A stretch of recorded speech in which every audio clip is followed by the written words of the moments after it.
დავით აღმაშენებლის სახელობის ეროვნულმა თავდაცვის აკადემიამ აბიტურიენტთა მიღება გამოაცხადა. აბიტურიენტთა რეგისტრაცია 2026 წლის ერთიანი ეროვნული გამოცდებისათვის 6 აპრილის დილის 10 საათიდან დაიწყო. ეროვნული თავდაცვის აკადემია ამიერკავკასიაში ერთ-ერთი წამყვანი უმაღლესი სამხედრო დაწესებულებაა, რომელიც თანამედროვე მეთოდებით თეორიული და პრაქტიკული ცოდნით აღჭურვილი კონკურენტუნარიანი ოფიცრების მომზადებას უზრუნველყოფს.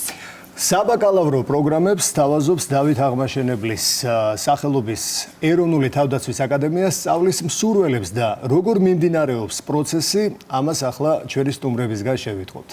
შუადღის სტუდიაში ჩვენთან ერთად არიან თამარ რემიშვილი, ეროვნული თავდაცვის აკადემიის ხარისხის უზრუნველყოფის სამსახურის უფროსი და იუნკერების სოფო კახნიაშვილი მეოთხე კურსის იუნკერი და ნიკა მერაბიშვილი მესამე კურსის იუნკერი. მოგესალმებით მოგესალმებით. ქალბატონო თამარ, ჩვენ ზოგადად იუნკერზე რო ვიწყებთ საუბარს, ბატონი გიორგი კვენიტაძე რო არ ვახსენოთ და დიდება არ ვთქვათ მისი სახელის, არ შეიძლება და ახლა გადავიდეთ ჩვენს თემაზე. რეგისტრაციის პროცესი 6 აპრილს დაიწყო, როგორც თამთამ აღნიშნა, როგორ მიმდინარეობს და თუ ვიცით, რამდენმა აბიტურიენტმა გაიარა ამ დროისთვის რეგისტრაცია. მოგესალმებით კიდევ ერთხელ, მივესალმებით ჩვენს ტელემაყურებელს. როგორც აღნიშნეთ, დაიწყო რეგისტრაციის პროცესი, როგორც ყოველ წელს, რა თქმა უნდა, წელსაც აბიტურიენტი ამ წუთში დარეგისტრირებული არის 120-ზე მეტი უკვე, რომელმაც სურვილი გამოთქვა, რომ ისწავლოს ეროვნული თავდაცვის აკადემიაში.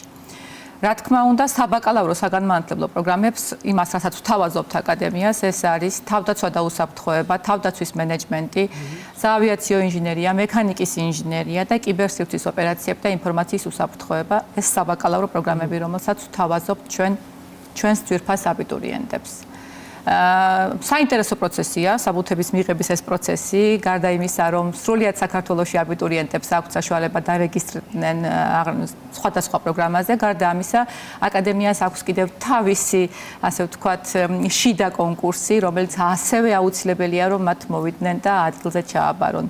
როგორც ფიზიკურ მომზადებაში, ასე ვთქვათ, ტესტი, ასევე სხვა სავალდებულო მოთხოვნები, რომელსაც ადგილზე გაიგებენ. გავთანთ, ზოგადად რამდენ აბიტურიენტს ელოდებით და თუ არის შედარებით მოთხოვნა გაზრდილი, აი გასული წლების სტატისტიკასაც რომ გადავხედოთ. მოგახსენებთ.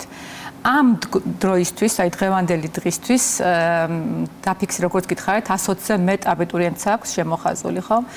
მე ახლა ზუსტად ვერ გეტყვით სტატისტიკურად ნაკლებია თუ ინტერესი იზრდება ზოგადად აი ტენდენცია მოგახსენებთ ახლავე, თუმცა ტენდენცია ზრდადია.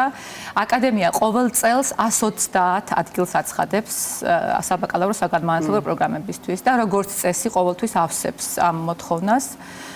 მე გულისხმობ შევსებას იმას, რომ თითქმის ყოველ წელს ირიცხება დაახლოებით ამდენი აბიტურიენტი აკადემიაში.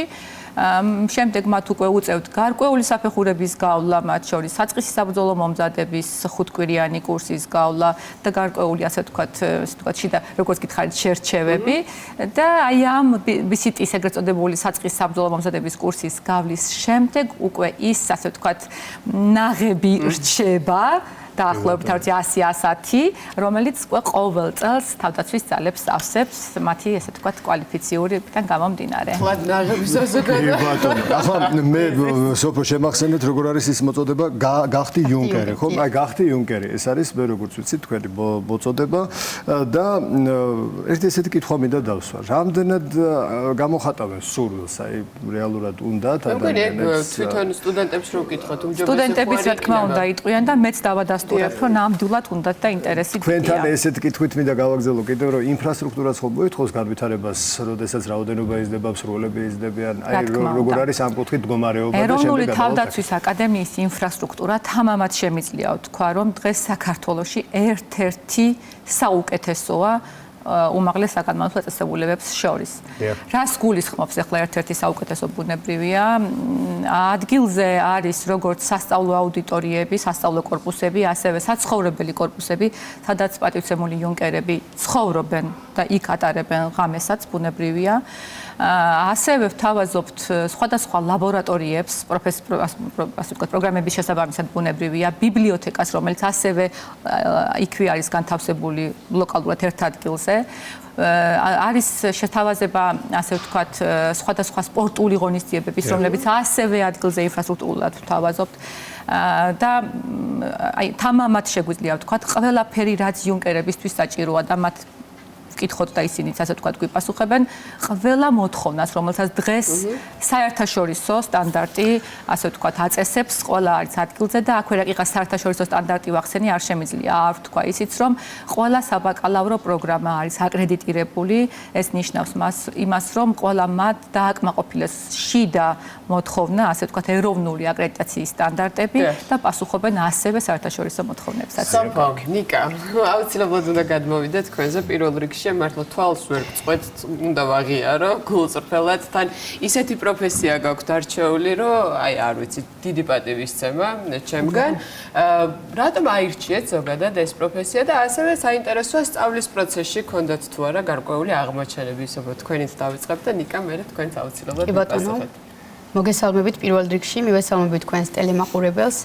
რაც შეეხება ჩემს მოტივაციას, ზოგადად სამხედრო ფორმა და ის საქმე, რასაც ვემსახურები, დაკავშირებულია ძალიან დიდ პასუხისგებლობის გრძნობასთან, როგორც ქვეყნის, ასევე იმ ისტორიის, იმ ადამიანების მიმართ, რომლებმაც ყველაზე ძვირფას საკუთარი სიცოცხლე დათმეს იმისათვის, რომ შემოენახა და დღევანდელობამდე მოეტანა ჩვენთვის ის ფასეულობები, ღირებულებები, თუდაც იდენტობა, რითაც თითოეული ჩვენთაგანი ვამაყობთ. ასე რომ ვფიქრობ, ჩემი მთავარი მოტივაცია სწორედ ეს პასუხისგებლობის გრძნობაა, რამაც გადამაწყვეტინა, რომ ჩამეცვა სამხედრო ფორმა და ჩამებარებინა ეროვნულ თავდაცვის აკადემიაში. გარდა ამისა, ბავშვობიდან ძალიან დიდი ინტერესი მქონდა ზოგადად სამხედრო ფორმის და ყოველთვის მინდოდა, რომ გამხდარიყავი სამხედრო.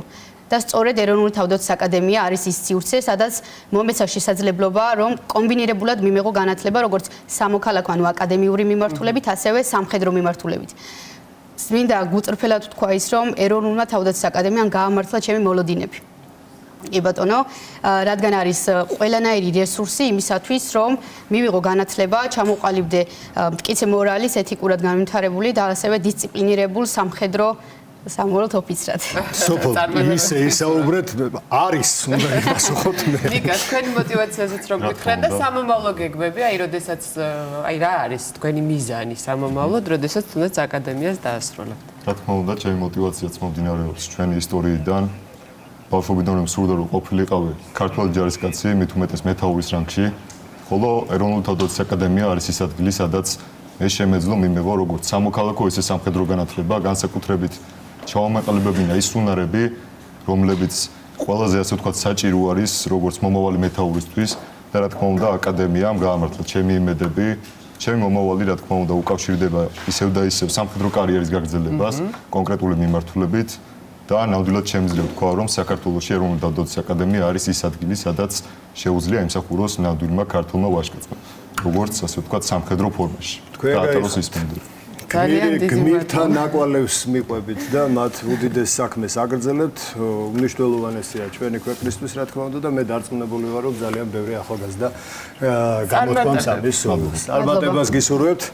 დიდი მადლობა, რომ სურდა მოგზავნით. ხო, მაგრამ დაგვრჩა რამე სათქმელი ხომ არ გნებავთ რამე. აუცილებელი ინფორმაცია, მე მგონი ყველაფერი თქვით, რეგისტრაცია დაწყებული არის და მსურველებს შეუძლიათ დავამატებ თუ შეიძლება თქვენის ნებართვით გარდა საბაკალავრო პროგრამებისა აკადემიაში ასევე შეუძლიათ და სურვილის შემთხვევაში აირჩიონ სამაგისტრო საგანმანათლებლო პროგრამებიც, იმიტომ რომ 4 სამაგისტრო საგანმანათლებლო პროგრამას თავაზობს ეს აკადემია, ასევე აბიტურიენტებს, რომლებსაც ახლა აქვთ საშუალება, რომ აირჩიონ ესა თუ ის პროგრამა. დიდი მადლობა წარმატებები, უღრმესი მადლობა სტუმრობისათვის.